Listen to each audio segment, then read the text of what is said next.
Bu, aku nggak nyaman kalau ibu terus tinggal di sini. Aku butuh ruang buat bayi. Ibu cari tempat lain aja ya. Aku sedang membawa mangkuk sup panas dari dapur, tapi rasa dingin merayap dari punggung sampai ubun-ubun. Kadang, luka paling dalam bukan datang dari musuh, tapi dari orang yang kita bantu bertahan hidup. Hari Jumat sore itu, gerimis turun.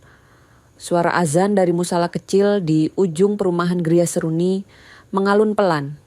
Aku, murni, 64 tahun, mengenakan daster dan kerudung tipis, sedang memasak sup ayam jahe untuk menantu yang sedang hamil. Di ruang tamu, Sari duduk selonjoran di sofa sambil main ponsel. Andra, anak kandungku, baru pulang kerja dengan wajah lelah. Tanpa tatap muka, Sari melontarkan kalimat itu. Dingin, seperti membuang sampah. Aku berhenti di ambang pintu. Mangkuk masih di tanganku. Andra hanya melirik Sari sekilas, lalu menunduk. Saat aku bertanya dengan suara pelan, "Ibu harus kemana?" Andra menjawab datar. "Coba cari kontrakan, kan banyak kontrakan di belakang masjid. Atau di pinggiran Depok sana, di dekat Pasar Kembang." Aku meletakkan mangkuk sup di meja. Perlahan, tidak gemetar, tidak menangis, hanya diam. Karena aku sudah tahu, kemarahan yang paling berbahaya adalah yang tidak terlihat. 6 bulan lalu, rumah di Parakan, Temanggung, milik kami berdua dengan almarhum suami, dijual seharga 450 juta rupiah. Rumah itu dibangun dengan peluh dan air mata. Setiap sudutnya penuh kenangan. Tapi Andra bilang, dia butuh modal untuk hidup baru. Aku percaya. Aku memberikan 120 juta rupiah sebagai uang muka rumah yang kini mereka tempati. Sisanya dipakai untuk biaya pindahan, perabot baru, dan renovasi. Rumah dibeli atas nama Andra dan Sari. Namaku tidak dicantumkan karena katanya, biar nanti gampang urus kredit rumahnya, Bu. Janji awal terdengar meyakinkan. Sementara aja ya, Bu. Kalau udah stabil, Ibu bisa balik ke kampung atau beli kontrakan sendiri. Nanti kita bantu. Aku percaya lagi. Karena dia anakku, darah dagingku. Tapi sekarang, aku tinggal di bilik belakang. Bekas garasi yang direnovasi seadanya. Dinding batako belum diplester penuh. Lantai dari keramik bekas, kamar pengap, hanya pakai kipas angin. Setiap hari aku masak pagi, siang, malam untuk keluarga mereka. Menyapu, mengepel, mencuci piring. Bantu Sari ke bidan setiap pekan. Beli gas dan listrik token dari pensiunku sendiri. Tapi tetap dianggap pengganggu, bukan keluarga. Sari suka mengeluh ke teman lewat video sambil tertawa kecil. Tinggal sama mertua itu ya, kayak punya kamera pengintai hidup di rumah. Aku dengar itu suatu malam, lewat celah pintu yang tidak tertutup rapat. Aku tidak marah saat itu, hanya mencatat dalam hati, karena orang yang paling berbahaya adalah orang yang tidak lupa. Beberapa minggu terakhir, semuanya makin jelas. Sari sering bicara keras dengan nada sindiran. Ada keluarga Sari yang datang berkunjung, tapi aku tidak diajak kumpul makan. Pembagian makanan sering tidak adil. Aku dikasih nasi sisa, lauk sedikit. Aku diam saja, karena aku sudah belajar orang yang sabar bukan orang yang lemah, tapi orang yang sedang menyimpan kekuatan. Lalu suatu siang, Pak RT datang bawa data bansos dari kelurahan. Dia bilang sambil bingung, "Bu, nama ibu udah gak tercantum di kartu keluarga sini. Kayaknya udah dipindah ya." Aku terdiam. Jantungku berdegup keras. Aku tanya Andra malam itu. Dia menghindar. Sari pura-pura sibuk dengan ponsel. Aku cek sendiri di aplikasi kependudukan lewat ponsel lama milikku. Benar. Namaku sudah dihapus dari kartu keluarga mereka sejak 2 bulan lalu. Tanpa bilang apa-apa. Tanpa minta izin, tanpa rasa hormat. Malam itu aku tidak menangis. Aku hanya menatap Andra yang tidak berani membalas pandangan. Lalu aku balik ke bilik, membuka koper kecil, mulai melipat baju. Aku sholat tahajud lebih lama dari biasanya. Lama bersujud, meminta petunjuk, meminta kekuatan, dan aku tahu Allah tidak pernah membiarkan orang yang sabar sendirian. Aku buka lemari kecil, mengeluarkan berkas rumah lama. Salinan izin mendirikan bangunan, bukti transfer uang, catatan rencana renovasi bangunan. Semuanya masih rapi. Aku simpan lagi dengan hati-hati. Karena aku tahu suatu hari nanti kertas-kertas ini akan berbicara lebih keras dari teriakan marah. Beberapa hari setelah pengusiran itu, Sari mulai bertanya-tanya. Dia datang ke bilik sambil membawa teh manis. "Ibu, nggak apa-apa kan? Nggak marah kan?" Tapi bukan karena peduli. Hanya takut rencana mereka jadi ribet. Andra malah berkata dengan nada dibuat-buat lembut. "Bu, nanti kita bantu cari kontrakan murah, ya." Mereka pikir aku tidak punya tempat, tidak ada uang, tidak ada kekuatan. Tapi mereka salah besar. Karena orang yang hidup 64 tahun di dunia ini sudah belajar satu hal penting. Jangan pernah remehkan orang yang diam. Mereka bukan tidak punya senjata. Mereka hanya sedang memilih kapan waktu yang tepat untuk menggunakannya. Saat aku menutup koper dan keluar sebentar ke warung, aku menoleh ke rumah itu. Rumah yang dibangun dengan uangku. Rumah yang kini mengusirku seperti orang asing. Dan dalam hati aku berkata pelan, kalau ini perang, aku tidak akan menjerit. Aku akan membuat mereka menyesal dengan diam. Karena balas dendam paling mengerikan bukan yang datang dengan teriakan, tapi yang datang dengan senyuman tenang, langkah pasti, dan rencana yang sudah tersusun rapi sejak lama. Dan mereka tidak akan tahu sampai semuanya terlambat. Mereka pikir aku akan pergi diam-diam, menangis di rumah kontrakan sempit. Mereka lupa, aku hidup dari diam, dan aku menyimpan semua kunci, termasuk yang bisa menghancurkan rumah mereka dari dalam. Keesokan paginya, aku bangun lebih awal dari biasanya. Subuh masih gelap, tapi hatiku sudah terang. Bukan karena dendam yang membara, tapi karena kejelasan yang akhirnya datang. Aku tahu persis apa yang harus kulakukan. Langkah pertama dalam perang sunyi adalah mundur, tapi bukan untuk kalah. Mundur untuk mengatur strategi yang lebih matang. Aku menghubungi Bu Retno, teman lama yang kerja di kelurahan. Dulu kami sering duduk bareng di pengajian Rabu malam. Dia orang yang bisa dipercaya. Aku ceritakan sedikit, tidak semuanya. Cukup untuk dia paham bahwa aku butuh tempat tinggal baru dengan cepat. Bu Retno langsung membantuku. Dia bilang, ada kontrakan 2 petak di belakang Pasar Kembang. Bersih, aman, dan murah.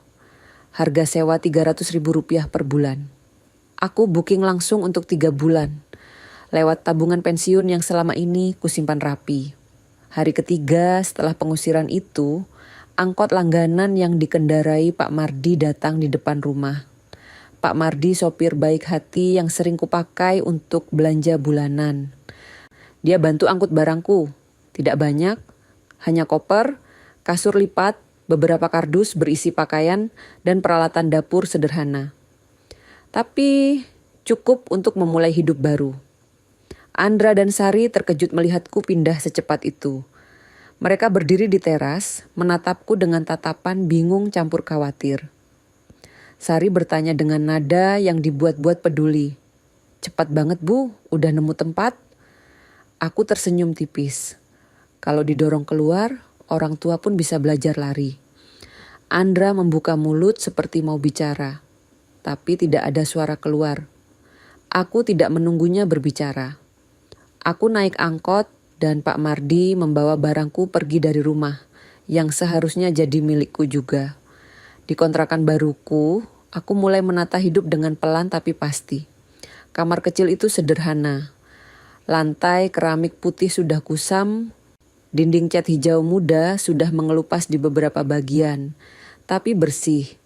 Ada jendela kecil yang menghadap ke jalan kecil tempat anak-anak bermain sepeda setiap sore. Aku suka suara tawa mereka, mengingatkanku bahwa hidup masih punya sisi terang, meski hatiku sedang gelap.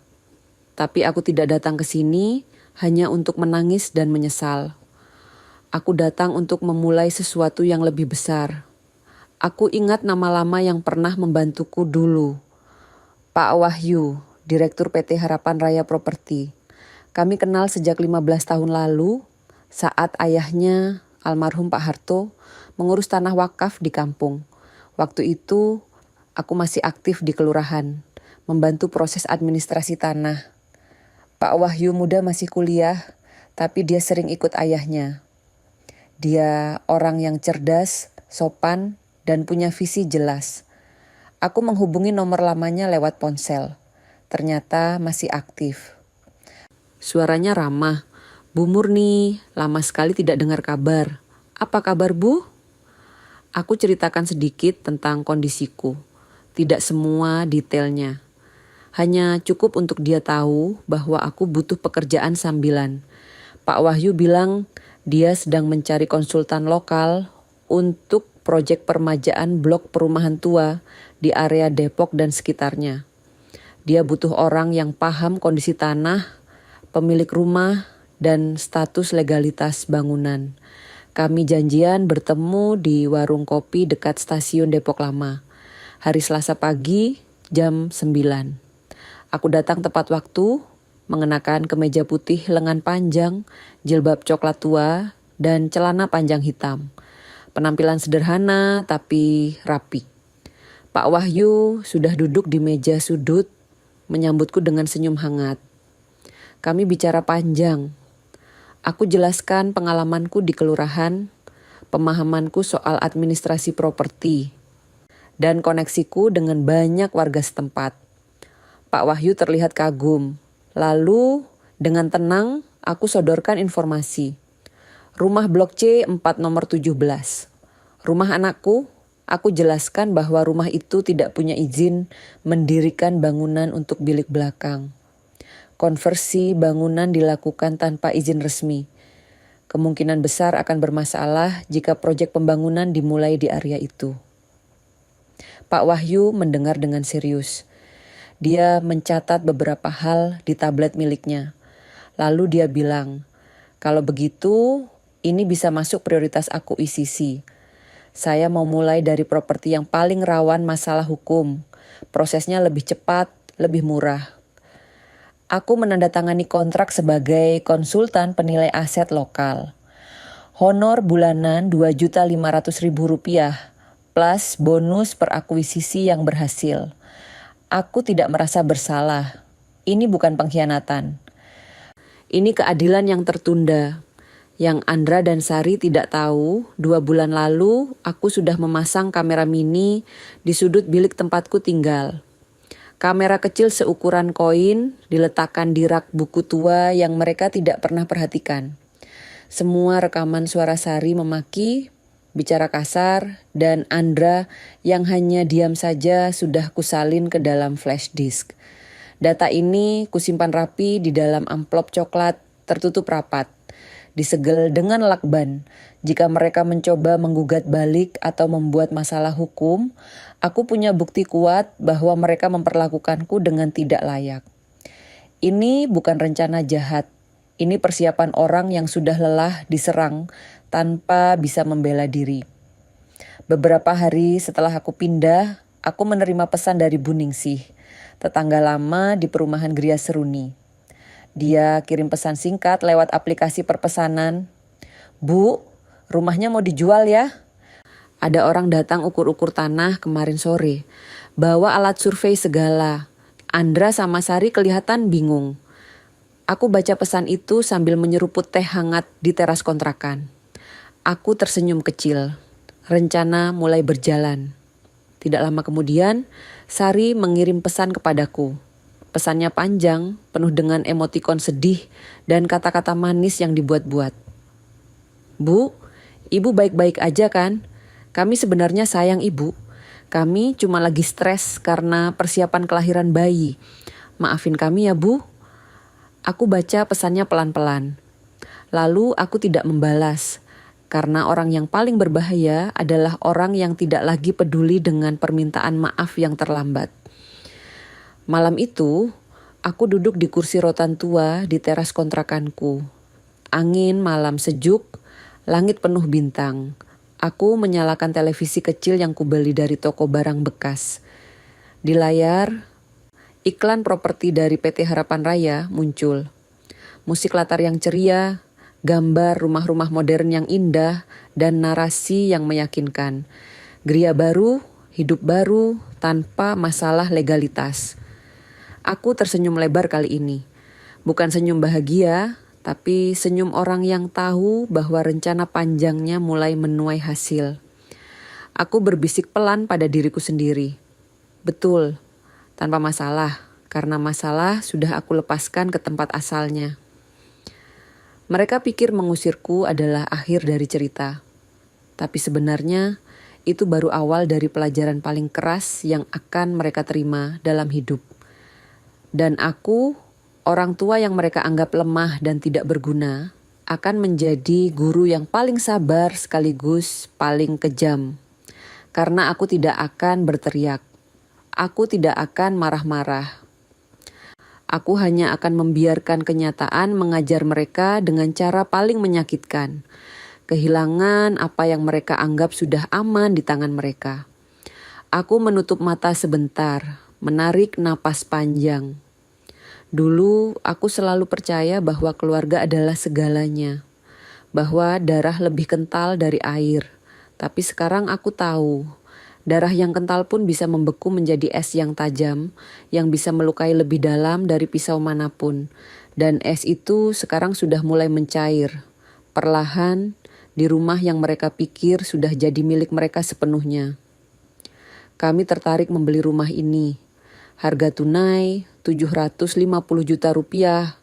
Sertifikat langsung balik nama. Aku menatap lurus ke mata anak kandungku ketika Pak Wahyu menyampaikan tawaran itu. Untuk pertama kalinya sejak pengusiran, dia tidak berani menatap kembali. Hari Rabu pagi, jam 9 lewat sedikit. Aku datang ke rumah Andra dan Sari di Blok C 4 nomor 17 bersama Pak Wahyu. Aku mengenakan kemeja putih bersih yang baru kubeli kemarin, jilbab coklat tua kesayanganku, dan sepatu datar hitam yang rapi. Penampilanku seperti staf dinas properti profesional. Pak Wahyu membawa tas kulit coklat berisi dokumen-dokumen penting. Di mobilnya yang terparkir di depan, ada 2 asistennya yang membawa alat ukur tanah dan kamera digital. Sari melihat kami dari balik tirai jendela ruang tamu. Aku bisa merasakan kepaniknya meski jarak kami cukup jauh. Tirai bergerak cepat, lalu dia berlari ke dalam. Suaranya terdengar memekik memanggil Andra. "Mas, itu ibu datang bareng orang properti.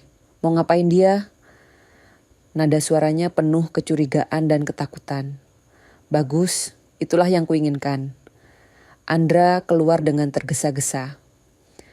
Rambutnya berantakan, wajahnya masih penuh dengan bekas bantal, pakaiannya kusut. Dia bahkan belum sempat mandi. Matanya melebar ketika melihatku berdiri di depan pagar bersama Pak Wahyu yang berpakaian rapi dan profesional. Sari berdiri di belakang pintu, tangan gemetar memegang perut hamilnya yang sekarang sudah sangat besar. Kehamilannya hampir 9 bulan. Pak Wahyu memperkenalkan diri dengan sopan dan tegas. "Selamat pagi, saya Wahyu Prasetyo dari PT Harapan Raya Properti. Kami sedang melakukan survei untuk proyek permajaan kawasan perumahan ini. Apakah Bapak bersedia kami masuk sebentar untuk berbicara?" Suaranya profesional, tidak ada nada ancaman, tapi tegas dan jelas. Andra melirikku sekilas, lalu mengangguk lemah. Dia membuka pagar dengan tangan yang sedikit gemetar. Kami masuk ke ruang tamu yang dulu sering kubersihkan setiap pagi. Sofa coklat tua yang dulu kubeli dengan uang pensiunku sendiri masih di sana. Meja kaca di tengah ruangan masih sama, tapi sekarang penuh dengan gelas bekas dan bungkus camilan yang tidak dirapikan. Andra dan Sari duduk di sofa. Wajah mereka pucat. Aku duduk di kursi tunggal di samping Pak Wahyu. Tenang, menatap mereka dengan tatapan datar. Tidak ada senyum, tidak ada amarah. Hanya kekosongan yang lebih menakutkan dari teriakan. Pak Wahyu membuka tas kulit coklatnya, mengeluarkan beberapa lembar dokumen. Kami dari PT Harapan Raya Properti ingin mengajukan penawaran pembelian rumah ini. Harga tunai 750 juta rupiah. Proses balik nama sertifikat akan kami urus langsung dengan notaris rekanan kami. Pembayaran lunas dalam waktu 2 minggu setelah kesepakatan. Dia menyodorkan dokumen penawaran resmi di atas meja kaca. Andra menatap kertas itu seperti melihat surat kematian. Wajahnya semakin pucat. Sari membuka mulut, tapi tidak ada suara keluar. Lalu Andra bertanya dengan suara parau, "Kenapa tiba-tiba? Kami tidak pernah bilang mau jual rumah."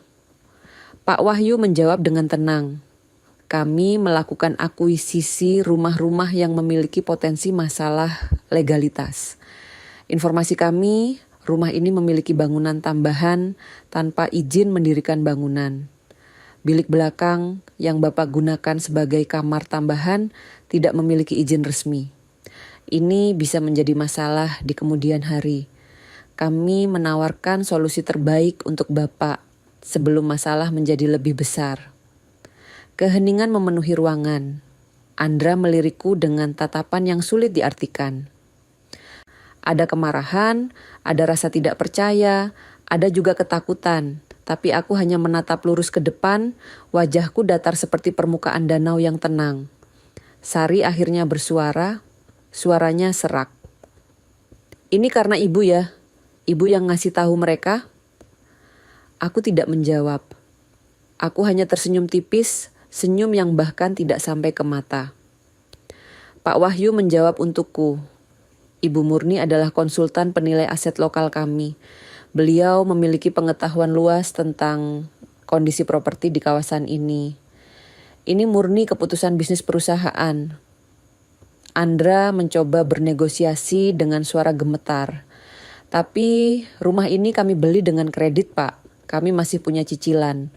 Kami baru bayar 1/4 dari total harga. Kalau kami jual sekarang, kami rugi besar." Pak Wahyu mengangguk paham, tapi wajahnya tetap tegas. "Kami sudah memperhitungkan itu, Pak. Penawaran kami sebesar 750 juta rupiah sudah mempertimbangkan sisa kredit Bapak. Setelah dipotong pelunasan ke bank, Bapak masih akan menerima dana bersih sekitar 60 juta rupiah. Itu cukup untuk Bapak cari tempat tinggal baru." 60 juta rupiah. Angka yang jauh lebih kecil dari 120 juta rupiah yang dulu kuberikan untuk uang muka rumah ini. Ironis sekali. Mereka akan kehilangan lebih banyak dari yang mereka terima dariku. Ini bukan hanya tentang uang. Ini tentang pelajaran. Sari tiba-tiba menangis. Air matanya jatuh membasahi pipinya yang sudah tirus karena stres. "Bu, kumohon, kami salah. Tapi jangan sampai segininya. Kami mau tinggal di mana kalau rumah ini dijual?" Suaranya tercekat. Andra menatapku dengan mata berkaca-kaca. "Bu, aku anakmu. Ini terlalu jauh. Tolong hentikan ini." Aku menatap mereka berdua. Dalam hatiku ada rasa sakit, tapi aku tidak membiarkannya keluar. Aku berkata dengan suara pelan tapi tegas, "Kalian yang memulai ini, kalian yang mengusirku dari rumah yang kubantu beli. Kalian yang menghapus namaku dari kartu keluarga tanpa pamit. Kalian yang memperlakukanku seperti pembantu, bukan keluarga. Sekarang, kalian tahu rasanya kehilangan tempat tinggal." Pak Wahyu berdiri, memberikan batas waktu. Kami beri waktu 3 hari untuk memutuskan. Jika tidak, kami akan lanjutkan proses akuisisi melalui jalur hukum dengan melaporkan pelanggaran legalitas bangunan ke pihak terkait.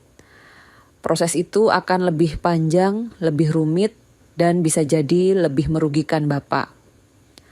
Dia meninggalkan kartu nama di atas meja, lalu kami berdiri bersamaan dan keluar dari rumah itu. Saat berjalan menuju mobil, aku menoleh sekilas ke belakang. Andra berdiri di teras, tubuhnya membungkuk seperti orang yang baru saja kehilangan segalanya.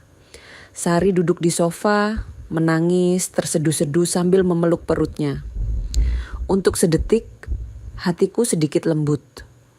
Tapi kemudian aku ingat semua perlakuan mereka, semua kata-kata kasar, semua penghinaan yang harus kutahan. Kelembutan itu hilang. Aku naik ke mobil dan kami pergi meninggalkan rumah yang dulu sempat kuhidupi dengan penuh harapan. Malam harinya, Andra meneleponku. Aku biarkan ponselku berdering 6 kali sebelum akhirnya kuangkat. Suaranya putus asa. "Bu, kami minta maaf, sungguh. Kami salah, tapi tolong tarik kembali penawaran itu. Kami janji akan berubah. Ibu bisa tinggal di sini lagi. Kami akan perlakukan ibu lebih baik." Aku diam sebentar, lalu menjawab dengan tenang. "Andra, maaf itu mudah diucapkan ketika kalian dalam kesulitan. Tapi di mana maaf itu ketika kalian mengusirku? Di mana kesadaran itu ketika kalian menghapus namaku dari kartu keluarga? Sudah terlambat." Aku tutup telepon. Ponselku berdering lagi berkali-kali. Pesan masuk bertubi-tubi. Semua dari Andra dan Sari. Aku baca semuanya, tapi tidak kubalas satupun. Karena orang yang paling menyakitkan bukan yang membalas dengan kemarahan, tapi yang membalas dengan keheningan. 3 hari berlalu, Andra dan Sari tidak memberikan jawaban resmi. Mereka mencoba mencari pinjaman dari keluarga, dari teman, dari siapapun. Tapi tidak ada yang mau membantu. Mereka mencoba mengajukan kredit tambahan ke bank untuk melunasi masalah legalitas dan mempertahankan rumah. Tapi pengajuan ditolak karena status bangunan tidak lengkap dan riwayat kredit mereka yang mulai bermasalah. Andra bahkan mencoba membohongi pihak bank. Dia bilang, "Ibu saya akan bantu urus semuanya. Beliau punya pengalaman di bidang properti." Pihak bank meneleponku untuk klarifikasi. Aku menjawab singkat dan jelas. "Maaf, saya tidak lagi terlibat dalam urusan rumah itu. Saya sudah tidak tinggal di sana." Telepon ditutup. Harapan terakhir mereka pupus. Dan aku duduk di kursi rotan tua di teras kontrakanku, menyeruput teh manis, merasakan angin malam yang sejuk. Tidak ada kemenangan yang kurasakan. Hanya keadilan yang akhirnya datang, meski dengan cara yang pahit.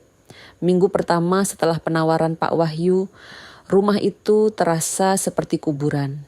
Tidak ada tawa, tidak ada harapan. Hanya keheningan yang mencekik dan tangisan Sari yang kadang terdengar sampai malam. Aku tahu semua ini karena Bu Ningsih, tetangga lama yang masih mengirimiku kabar. Dia bilang, "Andra terlihat seperti mayat hidup. Setiap pagi dia berangkat kerja dengan wajah kosong, pulang larut malam dengan tubuh membungkuk." Sari hamil besar, tapi tidak ada yang menemaninya di rumah. Dia sendirian dari pagi sampai malam. Bu Ningsih sering mendengar suara tangisan dari balik tembok. Kadang Sari menelepon ibunya sendiri, meminta bantuan. Tapi keluarganya di Bandung tidak punya cukup uang untuk membantu. Mereka hanya bisa memberikan doa dan kata-kata penghiburan lewat telepon. Aku tidak merasa senang mendengar semua ini. Tapi aku juga tidak merasa bersalah. Ini konsekuensi, ini pelajaran. Mereka harus merasakannya sendiri supaya benar-benar paham. Hari kelima setelah batas waktu 3 hari yang diberikan Pak Wahyu, Sari datang sendiri ke kontrakanku. Sore itu aku baru pulang dari pasar, membawa kantong plastik berisi sayuran dan ikan segar. Aku melihat Sari berdiri di depan pintu kontrakanku dengan wajah pucat dan mata sembab. Dia membawa tas kecil berisi nasi kotak dan roti bolu. Tangannya gemetar ketika menyodorkan tas itu kepadaku. "Bu, ini buat ibu. Aku masak sendiri." Suaranya lirih, hampir tidak terdengar. Aku menerima tas itu, membukanya sebentar. Nasi putih, ayam goreng, dan sayur bening. Sederhana. Aku menatap Sari.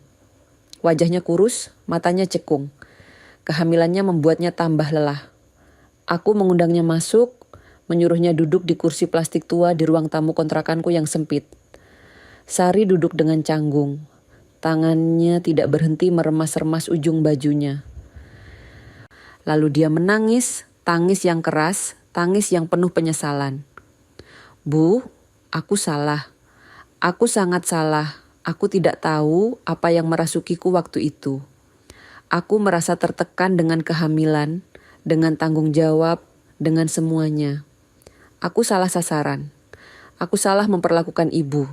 Maafkan aku, Bu." Tangisnya semakin keras. Tubuhnya bergetar.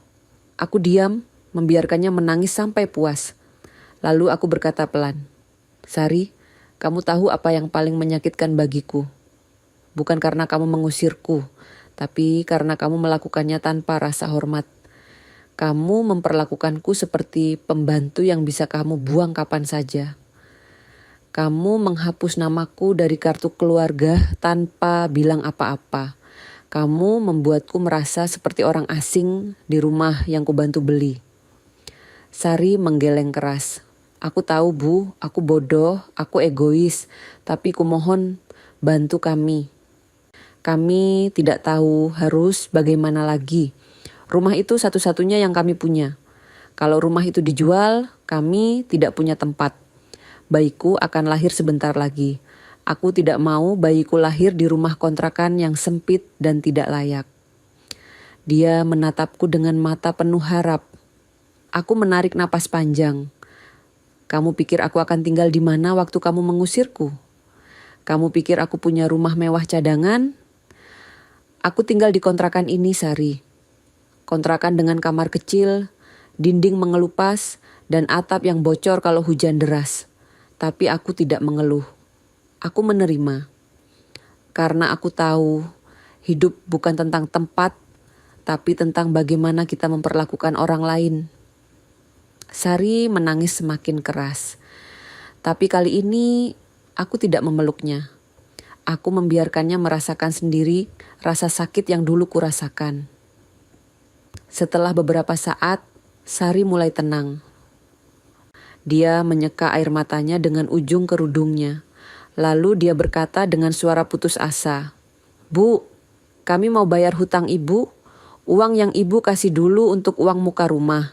Tapi kami cuma bisa cicil. 200.000 rupiah sebulan. Bisa, Bu?" Aku menatapnya diam-diam. 200.000 rupiah sebulan untuk hutang 120 juta rupiah? Itu butuh waktu 50 tahun untuk lunas. Lucu sekali. Tapi aku tidak tertawa. Aku hanya berkata, "Ini bukan tentang uang lagi, Sari. Ini tentang rasa hormat. Tentang bagaimana kalian memperlakukan orang yang sudah membantu kalian. Uang bisa dicari lagi. Tapi harga diri yang sudah diinjak-injak tidak bisa dibeli dengan uang." Sari berdiri dengan susah payah. Perutnya yang besar membuatnya sulit bergerak. Dia menatapku dengan tatapan kosong. "Jadi ibu benar-benar tidak akan membantu kami?" Suaranya datar, seperti orang yang sudah pasrah. Aku menjawab dengan tenang. "Aku tidak menghentikan proses ini, Sari. Tapi aku juga tidak akan mempercepat kehancuran kalian. Aku hanya membiarkan kenyataan mengajar kalian. Kalian yang membuat pilihan. Sekarang, kalian harus menanggung akibatnya." Sari keluar dari kontrakanku dengan langkah gontai. Aku menatap punggungnya yang menjauh. Ada rasa iba di hatiku, tapi aku tahu aku harus tetap kuat. Ini bukan tentang dendam. Ini tentang keadilan. Beberapa hari kemudian, kabar sampai kepadaku bahwa keluarga Sari mulai turun tangan. Pak Haji Subarkah, ayah kandung Sari, pensiunan camat dan tokoh masjid setempat, melayangkan surat keberatan ke Dinas Perumahan dan Kawasan Permukiman Kota. Suratnya panjang, penuh dengan tuduhan bahwa PT Harapan Raya Properti melakukan tekanan sistematis terhadap warga. Dia menuduh perusahaan kami menggunakan cara-cara tidak etis untuk membeli rumah warga dengan harga murah. Investigasi dibuka. Aku dan Pak Wahyu dipanggil ke kantor dinas untuk memberikan keterangan. Aku datang dengan tenang, membawa semua dokumen yang kuperlukan.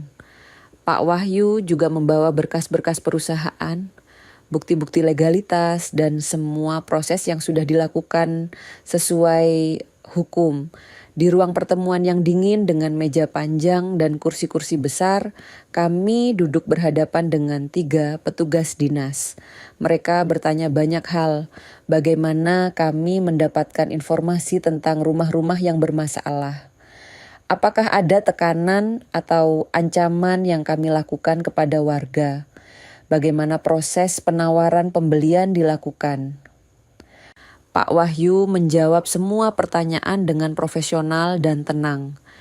Dia menunjukkan semua dokumen resmi, prosedur yang dilakukan sesuai aturan, dan tidak ada satupun tindakan yang melanggar hukum. Lalu tiba giliranku untuk memberikan keterangan. Aku menjelaskan peranku sebagai konsultan penilai aset lokal. Aku tunjukkan bukti surat-surat legalitas awal rumah yang dulu kubeli bersama almarhum suamiku. Aku tunjukkan dokumen transfer uang muka 120 juta rupiah yang kuberikan kepada Andra untuk membeli rumah itu. Aku tunjukkan bukti bahwa aku pernah menyiapkan dana untuk membantu proses legalisasi bangunan tambahan. Tapi aku diusir sebelum sempat membantu. Aku juga tunjukkan bukti bahwa namaku dihapus dari kartu keluarga tanpa sepengetahuanku. Aku tunjukkan rekaman suara dari kamera mini yang kupasang di bilikku. Rekaman yang berisi suara-suara Sari yang memaki dan merendahkanku. Semua bukti itu aku susun rapi dalam map biru tebal yang kusimpan dengan sangat hati-hati. Petugas dinas meneliti semua bukti dengan seksama.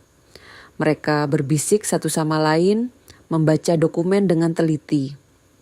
Setelah hampir 2 jam pemeriksaan, kepala tim investigasi menatapku dan berkata, "Tidak ada pelanggaran yang kami temukan, Bu Murni. Semua tindakan Ibu dan PT Harapan Raya sah secara hukum. Justru keluarga anak Ibu yang mengabaikan proses formal dan melakukan pelanggaran bangunan.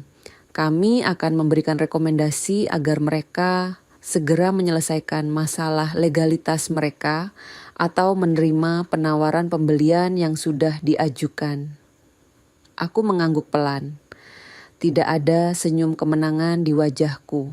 Hanya rasa lega bahwa kebenaran akhirnya terungkap. Kami keluar dari kantor dinas dengan kepala tegak. Pak Wahyu menatapku dengan penuh hormat. "Ibu luar biasa, persiapan Ibu sangat matang." Aku hanya tersenyum tipis.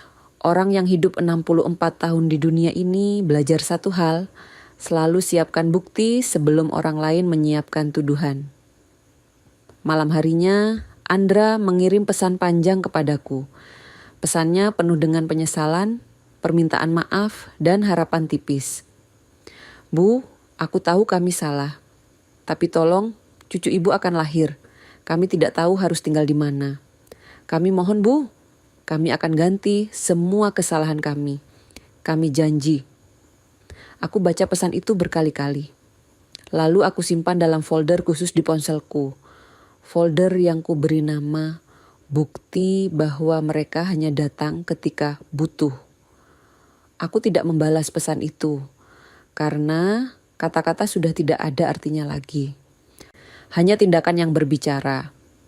Dan tindakan mereka selama ini sudah menunjukkan siapa mereka sebenarnya. Sari berdiri di bawah gerimis, menggendong bayi mungil yang baru berumur seminggu. Napasnya tersengal, rambutnya berantakan, dan dia berkata dengan suara hampir tidak terdengar, "Bu, kami mau bayar, tapi cuma bisa cicil. 200.000 sebulan. Bisa?" Aku menatap cucuku.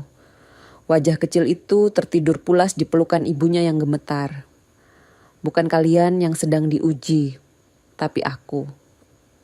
Apakah aku bisa tetap jadi manusia saat orang lain memilih jadi binatang? Rumah Andra dan Sari resmi dijual ke PT Harapan Raya 2 minggu setelah investigasi selesai. Mereka tidak punya pilihan lain. Semua upaya untuk mempertahankan rumah itu gagal. Bank menolak pinjaman tambahan. Keluarga tidak punya uang untuk membantu. Teman-teman menjauh karena tidak mau terseret masalah. Akhirnya, dengan berat hati, Andra menandatangani surat perjanjian jual beli di hadapan notaris. Mereka menerima dana bersih 60 juta rupiah setelah dipotong pajak, biaya notaris, dan pelunasan sisa kredit ke bank, 60 juta rupiah. Jauh lebih kecil dari 120 juta rupiah yang dulu kuberikan. Ironi yang menyakitkan. Tapi itulah kenyataan. Mereka kehilangan lebih banyak dari yang mereka terima. Andra dan Sari memutuskan pindah ke rumah kontrakan di pinggiran Sawangan. 2 kamar kecil tanpa halaman, dekat rel kereta api yang bising. Setiap kali kereta lewat, seluruh rumah bergetar. Suara peluit kereta memekakkan telinga, tapi itulah yang mampu mereka sewa dengan uang yang tersisa. Sewa Rp500.000 per bulan untuk rumah yang bahkan tidak layak disebut nyaman. Beban ekonomi menumpuk seperti gunung yang tidak pernah berhenti tumbuh. Biaya lahiran Sari membengkak karena harus operasi sesar darurat. Bayi lahir prematur. Perlu perawatan khusus di rumah sakit selama 4 hari. Total biaya hampir 20 juta rupiah. Andra harus meminjam uang dari rentenir dengan bunga 20% per bulan. Cicilan utang renovasi rumah lama yang belum lunas masih harus dibayar. Biaya sewa rumah baru, biaya susu formula karena Sari tidak bisa menyusui dengan baik karena stres. Semuanya menumpuk. Andra terpaksa menjual motor bebek satu-satunya, motor tua yang sudah menemaninya selama 7 tahun. Dijual dengan harga Rp3.500.000. Setelah itu, dia harus naik angkot untuk pergi kerja. Bangun jam 4 pagi, pulang jam 10 malam. Sari sendirian di rumah kontrakan sempit itu, merawat bayi yang sering menangis karena kedinginan. Dinding rumah kontrakan tipis, angin masuk dari celah-celah jendela yang tidak rapat. Cucu perempuanku lahir dengan sehat meski prematur. Kulitnya putih, rambutnya hitam tipis, matanya bulat seperti ayahnya. Mereka memberi nama bayi itu, Murni, nama yang sama denganku. Sari bilang lewat pesan singkat, "Kami kasih nama dia Murni, supaya ibu tahu kami nyesel." Aku baca pesan itu sambil duduk di teras kontrakanku. Tidak ada perasaan apa-apa di hatiku. Hanya kekosongan. Nama itu tidak mengubah apa-apa. Nama itu tidak menghapus semua luka yang pernah mereka timbulkan. Suatu malam, 2 minggu setelah kelahiran bayi Murni, Sari datang sendiri ke kontrakanku. Dia menggendong bayi dengan selimut tipis yang sudah kusam. Wajahnya penuh luka kecil karena terjatuh di kamar mandi yang licin. Matanya sembab, bibirnya pecah-pecah karena dehidrasi.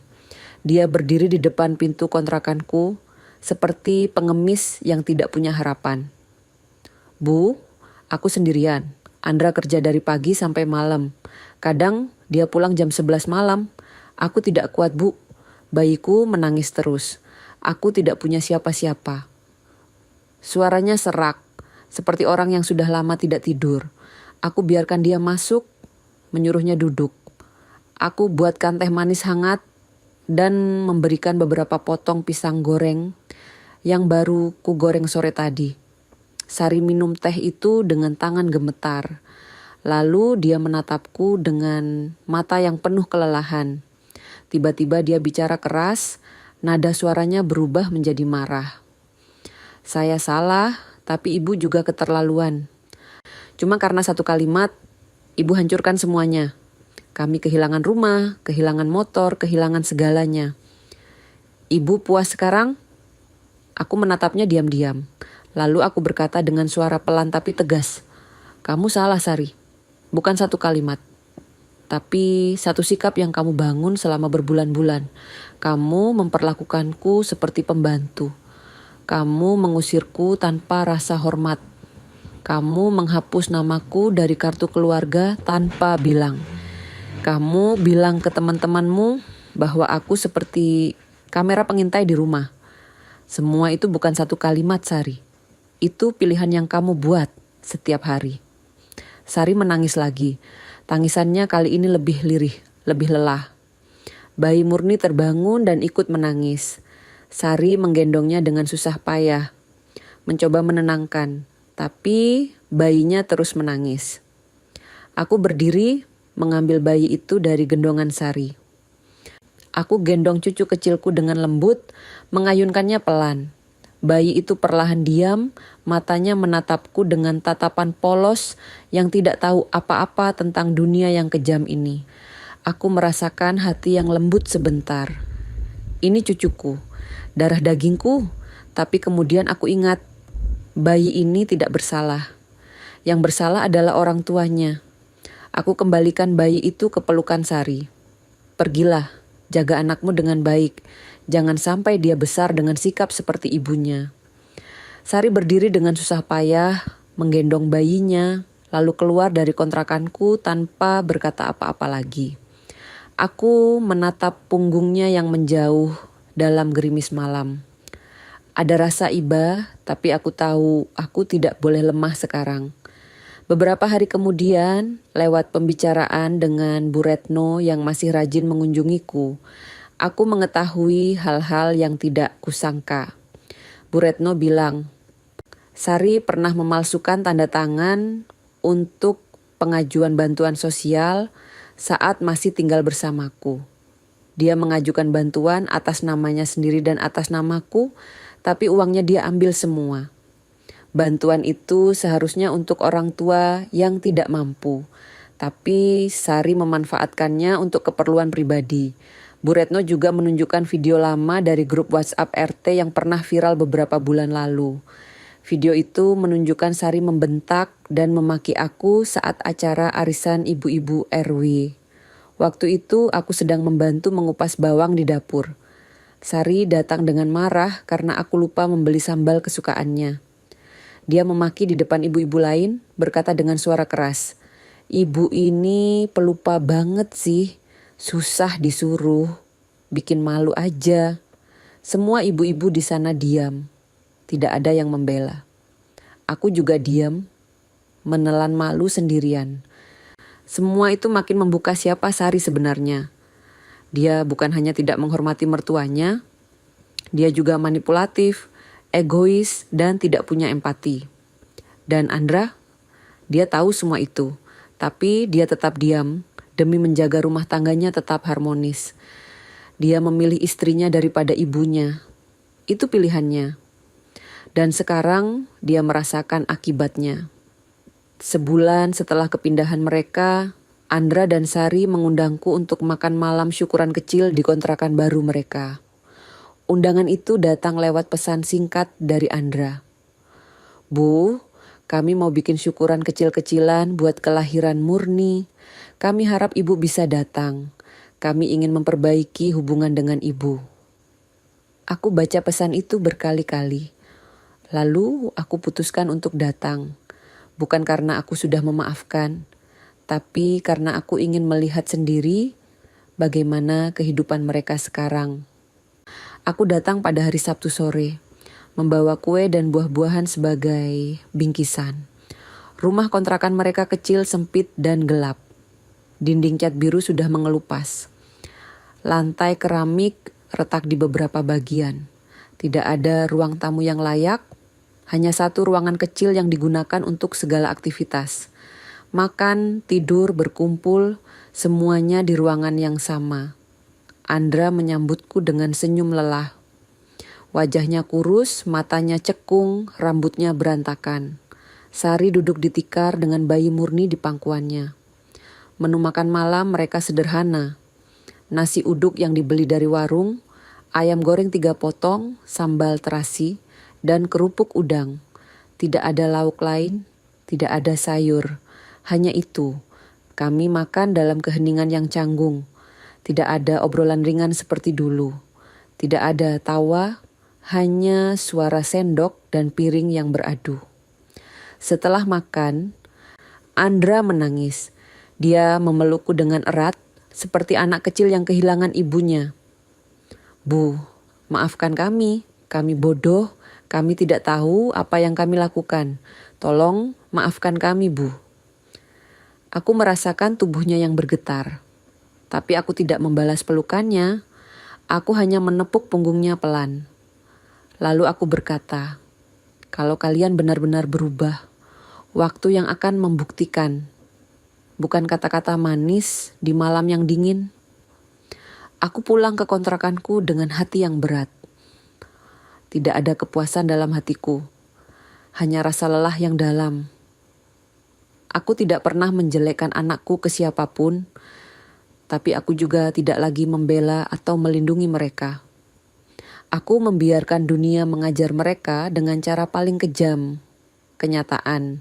Beberapa minggu kemudian aku dengar dari Bu Retno bahwa Sari mulai mengikuti pengajian di masjid dekat kontrakannya. Dia mencoba berubah, katanya. Andra mengambil kerja tambahan sebagai pengantar paket di malam hari. Mereka mencoba bangkit dari keterpurukan, tapi aku tahu jalan mereka masih panjang. Di malam Idul Fitri tahun itu ada ketukan di pintu kontrakanku. Aku membuka pintu dan melihat Andra berdiri di luar. Dia membawa toples kue nastar dan sepucuk surat kecil dalam amplop putih. Wajahnya lebih segar dari terakhir kali aku lihat. Matanya lebih hidup. Bu, kami belum tahu cara jadi anak yang baik. Tapi kami tahu, kami tidak bisa hidup tanpa belajar dari ibu. Aku terima toples dan surat itu. Andra pergi tanpa berkata apa-apa lagi. Aku tutup pintu, duduk di kursi rotan, dan membuka amplop itu. Di dalam surat, ada satu kalimat yang membuatku berdiri terpaku. Kami ingin menebus, tapi kami butuh tahu. Dari mana harus mulai? Hari itu aku berjalan melewati gerbang kompleks tempat rumah mereka dulu berdiri. Kini sudah berdiri pelang besar bertuliskan, Puri Ibu Murni Residence. Dan untuk pertama kalinya, aku benar-benar merasa pulang. Proyek PT Harapan Raya selesai lebih cepat dari rencana. 6 bulan setelah akuisisi rumah Andra, seluruh blok rumah lama di Gria Seruni dirombak total. Bangunan-bangunan tua yang tidak layak dibongkar. Jalan-jalan diperlebar. Taman-taman hijau ditata dengan rapi. Rumah-rumah baru dibangun dengan desain modern, minimalis dan elegan. Harga jual per unit mencapai 1,2 miliar rupiah. Jauh lebih tinggi dari harga rumah lama yang hanya berkisar 400 juta sampai 500 juta rupiah. Suatu sore, Pak Wahyu mengundangku ke kantornya yang megah di kawasan Sudirman. Ruangannya luas dengan jendela kaca besar yang menghadap ke kota Jakarta yang sibuk. Dia menyambutku dengan senyum hangat dan menyodorkan secangkir kopi hangat. Bu Murni, saya ingin memberikan penghargaan atas peran Ibu dalam proyek ini. Tanpa informasi dan bantuan Ibu, kami tidak akan bisa menyelesaikan proyek ini dengan lancar. Aku tersenyum tipis menerima kopi itu dengan kedua tangan. Pak Wahyu melanjutkan, saya sudah berdiskusi dengan Dewan Direksi. Kami ingin memberikan nama kompleks perumahan baru itu sebagai bentuk penghormatan kepada Ibu. Nama kompleks itu akan kami beri nama Puri Ibu Murni. Aku terdiam mendengarnya. Namaku? Dijadikan nama kompleks perumahan? Rasanya aneh, tapi juga ada perasaan bangga yang tidak bisa kusembunyikan. Aku sempat ragu. Pak Wahyu, ini terlalu berlebihan. Saya hanya membantu sedikit. Pak Wahyu menggeleng. Tidak, Bu. Ibu bukan hanya membantu. Ibu memberikan informasi yang sangat penting, membantu proses negosiasi, dan memberikan pandangan lokal yang tidak bisa kami dapatkan dari konsultan lain. Ini pantas untuk ibu. Akhirnya aku setuju. Bukan untuk pamrih, tapi untuk meninggalkan jejak diam-diam. Jejak bahwa aku pernah ada, pernah berjuang, dan pernah menang tanpa harus berteriak. Hidupku sekarang lebih damai. Kontrakan kecilku yang dulu terasa sempit, kini terasa lapang. Aku menata ulang ruangan dengan perabotan sederhana yang kubeli dari pasar barang bekas. Ada rak buku kecil berisi buku-buku lama tentang pertanian dan kesehatan. Ada pot-pot tanaman hias di teras yang kurawat setiap pagi. Ada kursi rotan tua tempat aku duduk setiap sore sambil menyeruput teh manis dan menonton anak-anak bermain di jalan. Aku mulai aktif kembali di lingkungan sekitar. Setiap Rabu malam, aku ikut pengajian di masjid dekat kontrakan. Ibu-ibu di sana ramah dan menerima aku dengan baik. Mereka tidak tahu cerita lengkapku. Mereka hanya tahu aku seorang janda pensiunan yang tinggal sendiri. Itu sudah cukup. Aku tidak butuh simpati. Aku hanya butuh ketenangan. Suatu hari, aku diminta menjadi narasumber tamu untuk komunitas warga tentang perencanaan pensiun dan warisan keluarga. Temanya sederhana, bagaimana mempersiapkan masa tua dengan bijak dan bagaimana mengatur warisan supaya tidak menimbulkan konflik keluarga. Aku berbicara di hadapan 30 orang lebih di Balai RW. Aku ceritakan pengalamanku tanpa menyebutkan nama Andra dan Sari. Aku ceritakan betapa pentingnya komunikasi dalam keluarga, betapa pentingnya menghargai orang tua, dan betapa pentingnya mempersiapkan diri secara finansial untuk masa tua. Banyak yang bertanya setelah sesi itu. Mereka tertarik dengan ceritaku. Beberapa ibu-ibu bahkan menangis karena merasa tersadar tentang pentingnya menghargai orang tua mereka. Aku merasa ada makna baru dalam hidupku, bahwa pengalaman pahit yang kualami bisa menjadi pelajaran berharga bagi orang lain. Cucu perempuanku, si kecil Murni, mulai bisa berjalan. Setiap hari Minggu, Andra dan Sari membawanya ke kontrakanku. Murni kecil berlari-lari dengan langkah kaki yang masih goyah, tertawa riang, dan memanggil aku dengan sebutan Eyang. Suaranya lembut dan polos.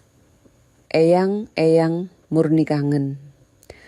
Setiap kali mendengar kata itu, hatiku mencair. Aku menggendongnya, memeluknya erat, dan berbisik pelan. Eyang juga kangen, sayang. Andra dan Sari perlahan mulai membangun kembali kehidupan mereka.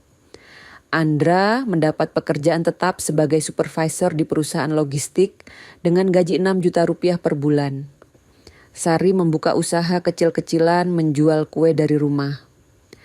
Hasilnya tidak banyak, tapi cukup untuk membantu biaya sehari-hari. Mereka masih tinggal di kontrakan yang sama, tapi sudah mulai menabung sedikit demi sedikit untuk masa depan. Hubungan kami masih belum sepenuhnya pulih. Masih ada jarak, masih ada rasa sakit yang belum sembuh total. Tapi setidaknya ada usaha dari mereka untuk memperbaiki. Andra tidak lagi diam saja. Dia mulai berani bicara, mulai berani mengambil keputusan, dan mulai berani membela hal yang benar. Sari juga berubah. Dia tidak lagi kasar, tidak lagi sombong. Dia lebih sopan, lebih menghargai, dan lebih sabar. Suatu hari, saat sedang merapikan lemari kecilku, aku menemukan kembali surat warisan dari almarhum suamiku. Surat itu kusimpan dalam amplop coklat yang sudah menguning. Aku buka dan baca lagi dengan pelan.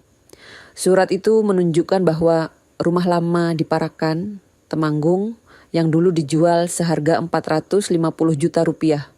Sebenarnya atas nama bersama Andra dan aku. Pembagiannya 50% untukku, 50% untuk Andra. Jika saat itu Andra tidak mengusirku, jika dia memperlakukanku dengan lebih baik, maka rumah baru yang mereka beli bisa saja menjadi hak milik kami berdua. Aku bisa saja menjadi pemilik sah rumah itu. Bukan hanya tamu yang bisa diusir kapan saja. Tapi Andra tidak tahu itu. Dia pikir rumah lama itu sepenuhnya milikku. Dan dia hanya meminta bantuanku. Padahal dia juga punya hak atas rumah itu. Aku menatap surat itu lama sekali. Lalu aku simpan kembali dengan rapi. Aku tidak akan pernah menunjukkan surat itu kepada Andra. Karena balas dendam sejati bukan membuktikan siapa yang menang, tapi menunjukkan siapa yang tetap bisa menjadi manusia di tengah kekejaman dunia. Aku sudah mengajarkan pelajaran yang mereka butuhkan. Tidak perlu lagi menambah luka dengan kebenaran yang tidak akan mengubah apa-apa. Beberapa bulan kemudian, aku diundang ke acara peresmian Puri Ibu Murni Residence. Pak Wahyu mengundangku sebagai tamu kehormatan. Aku datang dengan pakaian sederhana, kemeja putih, dan rok panjang coklat. Banyak orang hadir di acara itu. Pejabat dinas, tokoh masyarakat, calon pembeli, dan wartawan lokal. Saat pelang besar bertuliskan Puri Ibu Murni Residence diresmikan dan kain merah dibuka, semua orang bertepuk tangan. Pak Wahyu berpidato singkat, menjelaskan visi dan misi kompleks perumahan baru itu. Lalu dia memintaku untuk naik ke panggung dan mengucapkan beberapa kata. Aku naik dengan gugup, berdiri di depan mikrofon, menatap puluhan wajah yang menatapku dengan penuh harap. Selamat siang semuanya, nama saya Murni. Saya hanya seorang ibu biasa, janda pensiunan, yang hidupnya penuh dengan liku-liku. Kompleks perumahan ini diberi nama saya bukan karena saya orang hebat, tapi karena saya pernah jatuh dan belajar bangkit. Saya harap siapapun yang tinggal di kompleks ini kelak bisa menghargai keluarga mereka, menghormati orang tua mereka, dan tidak pernah melupakan dari mana mereka berasal. Terima kasih. Tepuk tangan riuh menggema. Aku turun dari panggung dengan hati yang penuh. Tidak ada dendam lagi. Hanya rasa syukur bahwa aku masih diberi kesempatan untuk hidup, untuk belajar, dan untuk mengajar. Sore itu, aku duduk di teras kontrakanku. Angin sepoi-sepoi berhembus lembut. Langit berwarna jingga kemerahan, pertanda matahari akan segera tenggelam. Murni kecil berlari ke arahku dengan tawa riang. Dia memeluk kakiku erat, menatapku dengan mata bulat yang polos. Eyang, Murni kangen, katanya lagi dengan suara lembut. Aku menangis, bukan karena luka, tapi karena tahu, untuk pertama kalinya dalam hidup ini, aku dicintai tanpa harus membuktikan diriku berguna. Aku dicintai karena aku ada, bukan karena apa yang bisa kuberikan. Dan itu jauh lebih berharga dari semua harta di dunia. Aku menggendong Murni kecil, memeluknya erat dan berbisik pelan. Eyang juga kangen, sayang. Eyang sayang Murni. Dia tertawa, memeluk leherku dengan tangan mungil yang hangat. Dan di saat itu, aku tahu kehidupan ini memang tidak adil. Tapi di tengah ketidakadilan itu, selalu ada secercah cahaya yang membuat kita tetap percaya bahwa hidup masih layak untuk diperjuangkan. Kadang, balas dendam paling kejam bukanlah kemarahan, tapi ketika kau tidak lagi diperlukan oleh mereka yang dulu menyakitimu. Bukan karena kau tidak mampu membantu, tapi karena kau tidak lagi ingin. Dan dari sanalah keadilan lahir, tanpa teriak, tanpa dendam, hanya diam dan luka yang akhirnya berpihak pada yang paling tabah. Aku menatap langit sore yang indah, menggendong cucu kecilku, dan tersenyum. Bukan senyum kemenangan, tapi senyum orang yang sudah menemukan kedamaian. Setelah badai panjang, hidup memang keras, tapi aku lebih keras, dan itu sudah cukup untuk membuatku bertahan